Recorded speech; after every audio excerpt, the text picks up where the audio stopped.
The opinions expressed on the following program are strictly those of the host and participants and do not reflect the views of Taunton Community Access and Media, Inc., its management, or directors.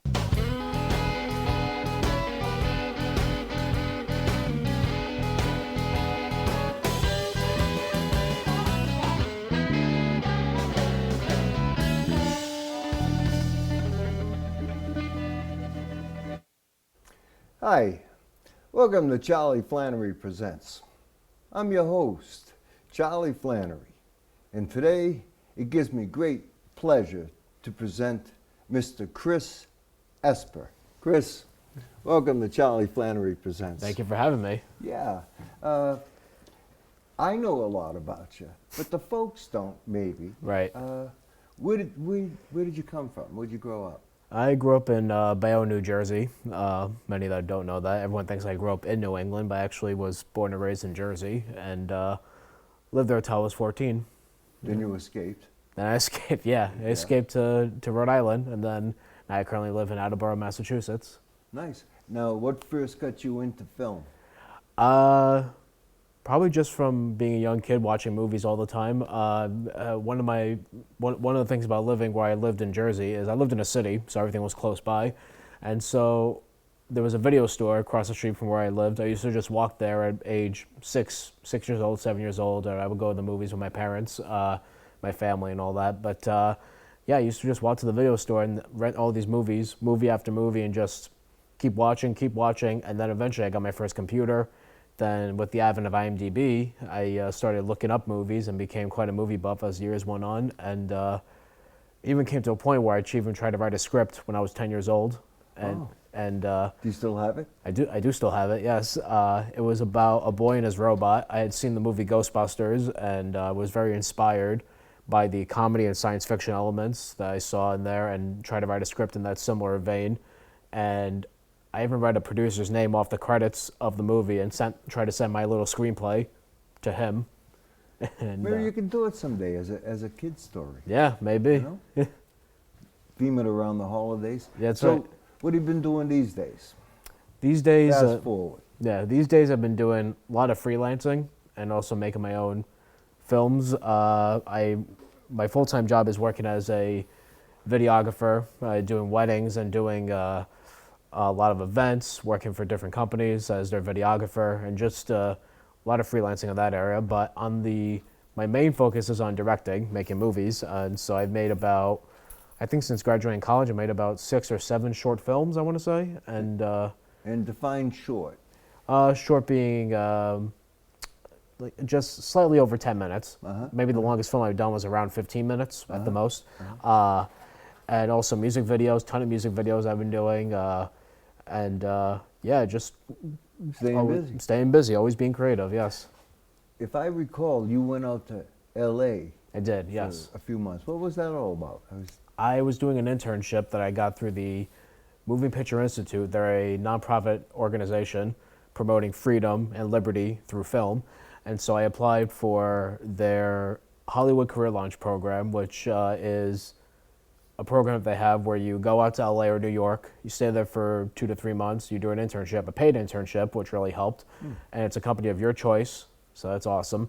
And so I had the pleasure of working at Odd Lot Entertainment. They're located out in Culver City, California, and they funded and produced the movies Drive with Ryan Gosling way back, which was a big hit at Sundance a few years ago, Mordecai with Johnny Depp, Rosewater that Jon Stewart had directed, and just, Ender's Game, and a whole bunch of other movies. And every day I was working there for about 3 months, and I was doing script coverage. For those that don't know, script coverage is basically whenever the agents send a script to a studio, they give them the opportunity to read it and see if they want to produce this. So every day I would be reading scripts, looking at them and saying my opinion on them. I would type up my opinion, if I liked it, disliked it, what I liked, what I didn't like. Basically, I would say whether I would consider it, whatever, if I would pass on it completely, or if I would say, no, make this movie. No, this is great. So I kind of helped in that area. This is mind-boggling. I mean, say I'm an aspiring writer. All right. The gatekeeper. Yes. To my life's dream. about a 10-year-old kid and a robot, right, is being given the thumbs up or down by some intern. Basically, yes. Holy mackerel. Yeah, basically. So, but the cool thing is, like, you said you discovered this through some public grant? Yeah, through this nonprofit organization, and I found this. Is that available for the kids? I try to. Yeah, no, it's available for any young filmmaker, ages 8, like I think it's like early 20s. I discovered them because they had funded a web series I directed with one of my best friends, and they co-funded the show, and so we made the show. They knew who we were, and so I applied for one of their seminars, and I went to LA for that. And after discovering how much I enjoyed going to their seminar, I said, I'm going to go for this internship. So I applied to that, got in, got accepted. Then Odd Lot accepted me as well. So then kind of moved forward from that. Wow. So, like, is there a specific place that some kid with a dream should contact? Oh, absolutely. Yeah, no, they should. What's the name of the outfit?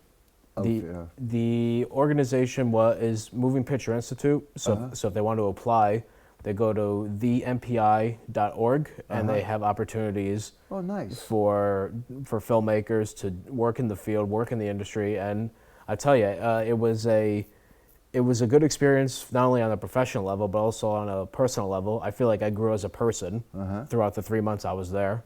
So terrific. That's terrific, and that was such a gift to share with the younger folks out there. Yep.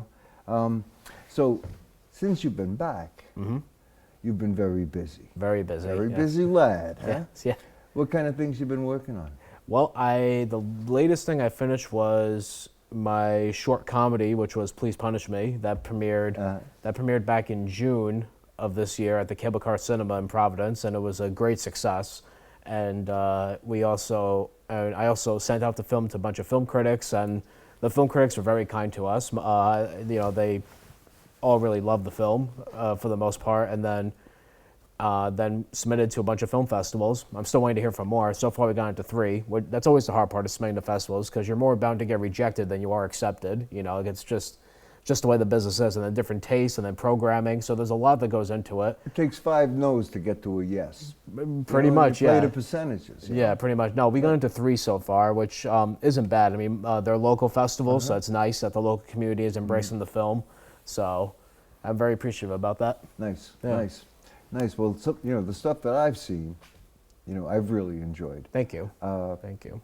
It's been very well done.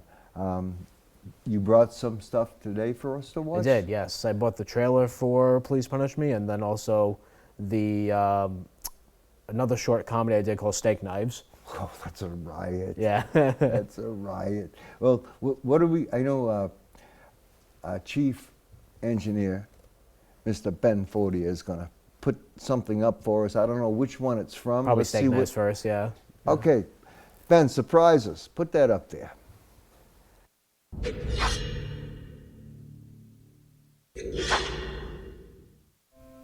Oh, I could never thank you enough. Thank you so much for coming. Think nothing of it. Enjoy your night, sweetie. Sure you don't need help cleaning up? No, I'll clean up. Thank you, though. Got you trained, eh, Johnny boy? Oh, stop it. You're a very fortunate girl, Katrine. Yes, well... Well, I guess we better be going. Good night. Good night. Good night. Drive safe. Well, that was a nice time, wasn't it, honey? How does it feel, John? How does it feel to be on the receiving end for once? Katrine, what are you doing? Have you lost your mind? Maybe. Baby, think about what you're doing. Oh, I've thought about little else all evening long. I don't understand. Shut up! I swept it under the carpet after I warned you about Barbara. That was over 2 years ago. Nothing happened. The years I wasted, the hours I toiled, you meant everything to me. I know. But at every turn, you ripped ripped my heart out. No, you're wrong, baby. You're wrong. 14 years. 14 good years I gave you. And today is my birthday. I know, baby. I lit the candles, remember? That's why I wrote the beautiful words in the card. That's why I wrapped your present. Steak knives. 14 years and you give me friggin' steak knives. No, wait. There's more. What? What else did you give me, Mom? No, the envelope. The one that I taped on the inside of the steak knife box.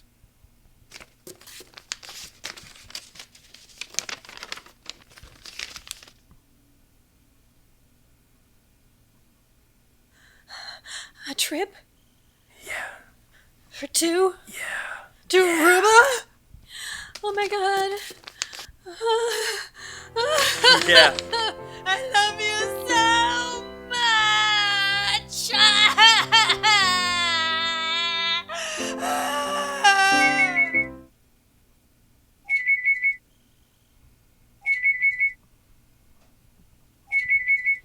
You know what I'll do to you? If that's Barbara.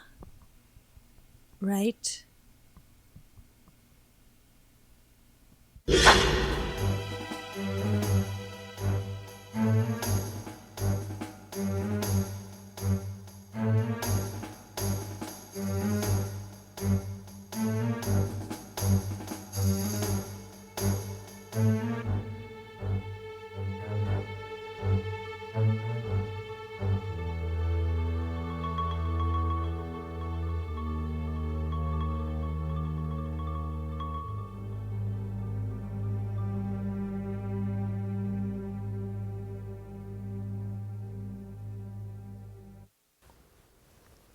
Chris, I love steak knife. Nice Thank job. you, It thank was you. deliciously funny. Thank Deliciously funny. Thank you, thank you. I wish I had had some popcorn though.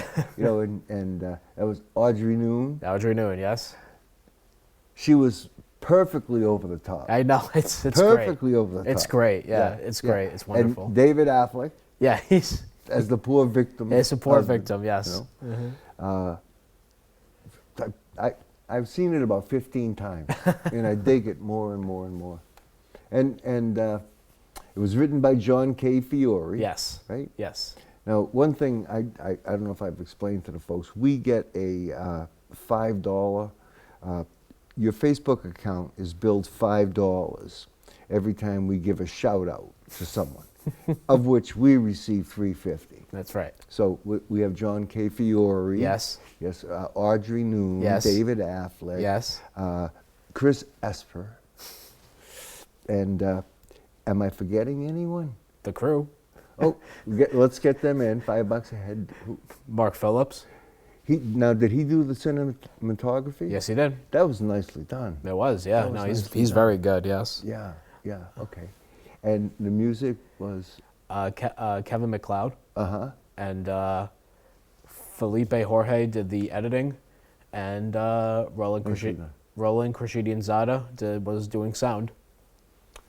I'm telling you, that's nine. We're gonna be millionaires. That's nine. That's $45 gross. Let's see.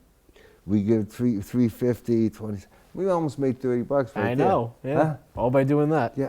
Stay tuned to Facebook. You That's know right. that this is the first ever show that we've tried live streaming. Doing live stream. Yeah. Yeah. I just found out about it 5 minutes before we started. Yeah. You did. Yeah. But we got the word out there on Facebook, so Yes, we did. Yeah. We're hoping that 5 or 10 people will see this At live. least, yes. So, how long does it take from the inception? When say a guy like John, who's a great writer, I love Yes. his stuff. And no, you don't have to pay twice, John. Once is enough. Right? But from the time a guy like John writes a story, hooks up, everybody gathers together. You know what I mean? You get the location, you get a minimum working budget, Yep. and you shoot it. From the inception to, it's edited? Well, that entirely depends on the script and what's required of it. In the case of steak knives, it was so easy because it was only one location. It was just something that we really did for fun, you know.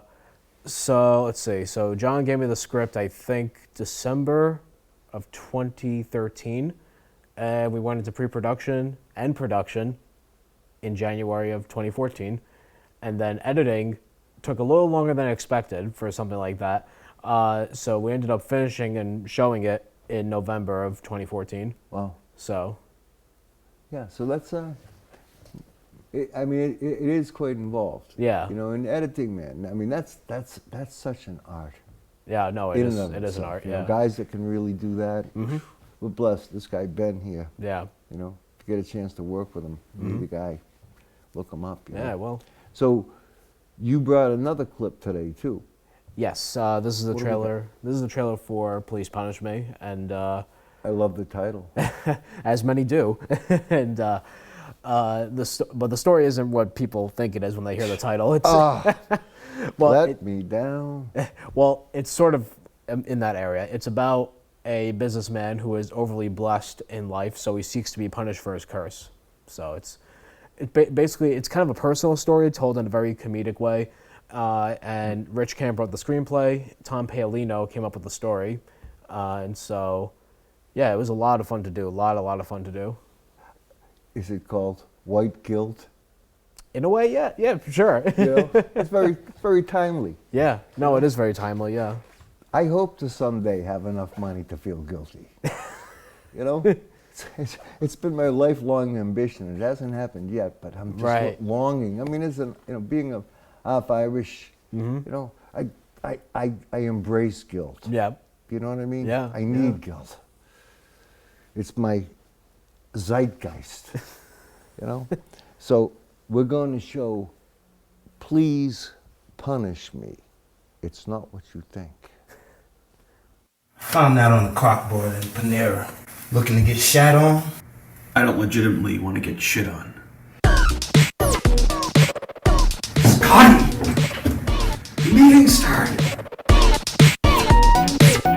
He will likely be the youngest partner this company ever sees.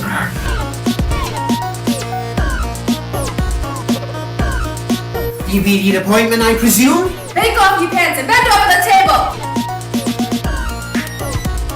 Are you a legal consenting adult? Yes.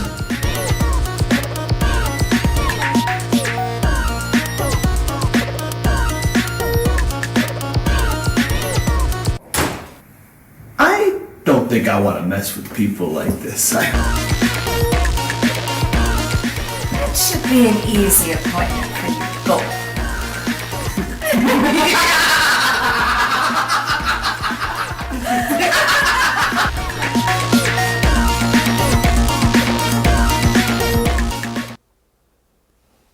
Well, gee, Chris, you know, bravo. Thank you.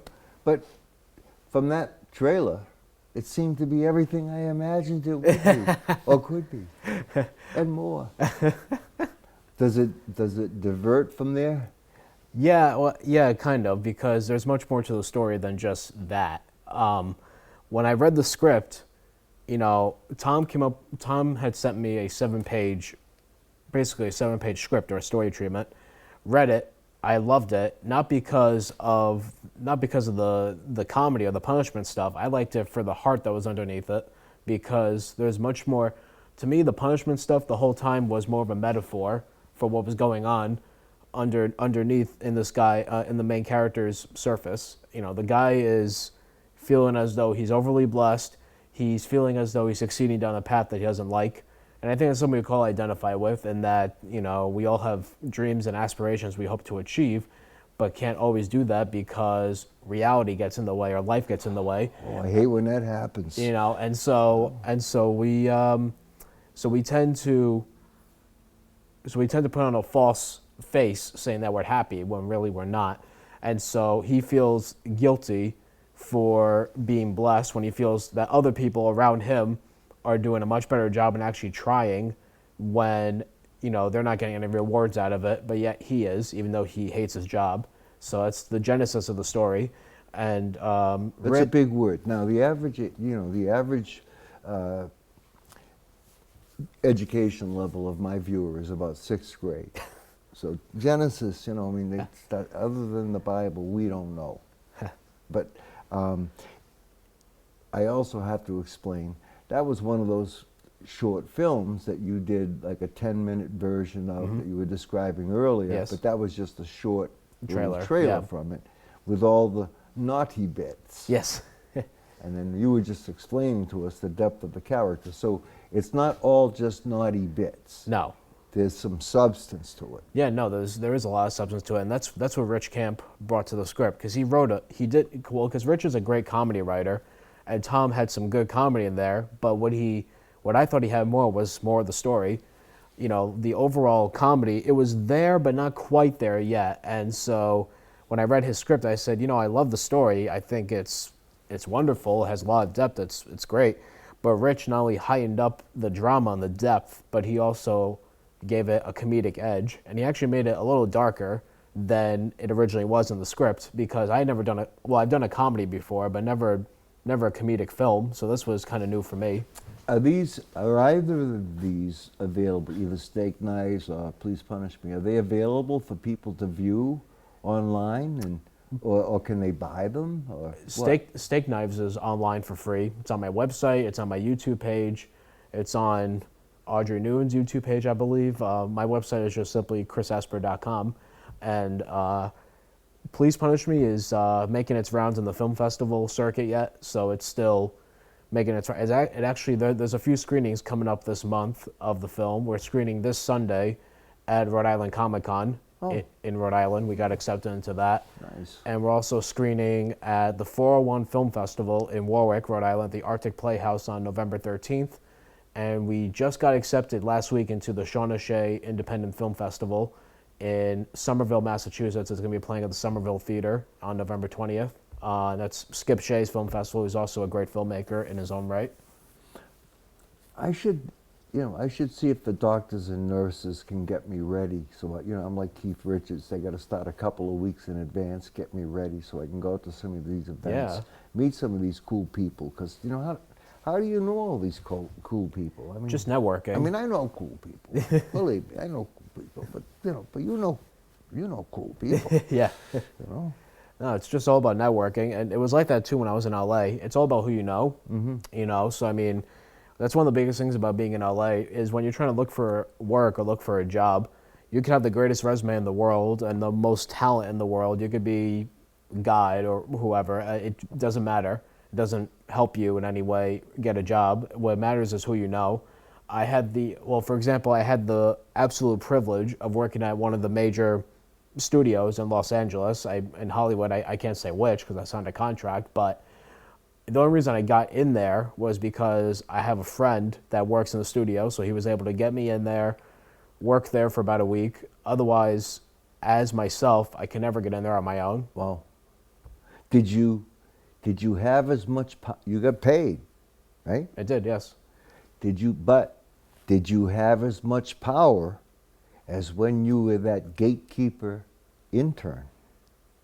Were you wielding, that was power in Hollywood, the gatekeeper intern. Did you have that kind of power?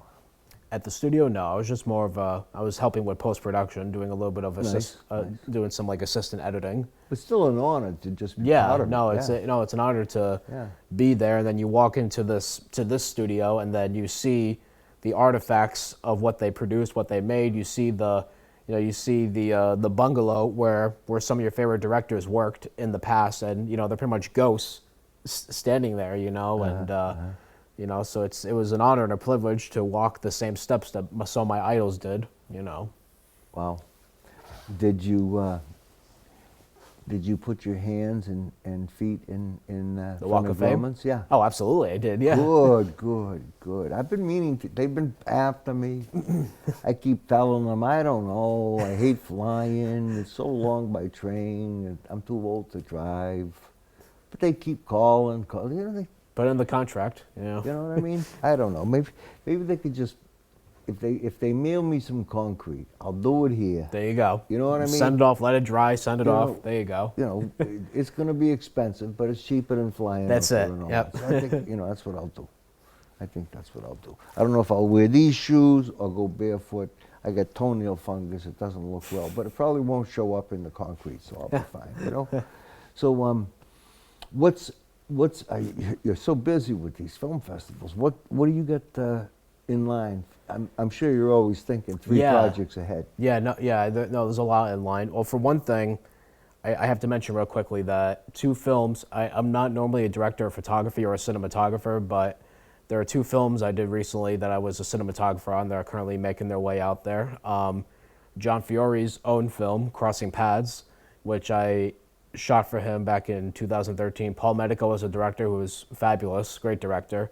I saw it. Yeah, it's wonderful film. Anna Rizzo is in it. Dan Liebman, Bobby Kennedy, who's great. Bobby Kenny, who's amazing. Stella. And Stella. Yeah. Stella. Yeah. Yeah, just great people in the cast and great crew. You know, and so I'm really proud of that film. It's playing. Currently, it's online as part of the online film festival. You could vote for it. You know, give it 5 stars or whatever you feel of it. And it's also playing at the Shawn O'Shea Independent Film Festival later this month. And my good friend Aaron Olson just did his very first short film, Bottle of Youth, with Bernie Larrabee, Pat O'Hara, great cast, and also I'm gonna screw up his last name. An actor named Paul. He's from Taunton, Massachusetts, actually. Paul. I can't pronounce his last name. I always forget it. But he's a fantastic actor in any event. Bottle of Youth is actually playing this evening at the Brooklyn Coffee and Tea House. With Tony Demings? Tony Demings, yeah. Great guy. Yeah, so I shot that film for him, and that was a fun experience. And Aaron, you know, it's his first film. You know, I'm proud of him for going out there and, you know, making it. Because he did it to really prove to himself, hey, you know, I can do this. And he did it, you know, and so now he's getting it out there. Yeah, nice. But as far as myself, my next film is going to be a short satirical comedy called A Very Proper Man. And it stars Michael Thurber and Tom Paolino. I work with Michael. Yeah, Michael's fantastic. Yeah. Great actor. Just Yes. He has such a presence on screen. He does. You know, it's fantastic. He does. You know, so I got a great cast, great crew, so I'm very excited about that one. Nice. And I'm trying to plan my first feature film for the next year. Well, you know, I work cheap. Good to know. It's been such a pleasure. Yeah, likewise. Really, Thank you so honest much. to God, I can't believe we've made our way through this much of a show, but we'd like to thank you all for tuning in today. And if you have an idea for a show, you can send along an email to me, Charlie Flannery, at Verizon.net, and put in the subject line, "Be a guest." And give me a little bit of a breakdown as to what you might like to talk about or do, whether it's a little mini play or just an interview, talk about sports, anything. And we may have you here one day as a guest on Charlie Flannery Presents. Until then, stay safe. Thank you.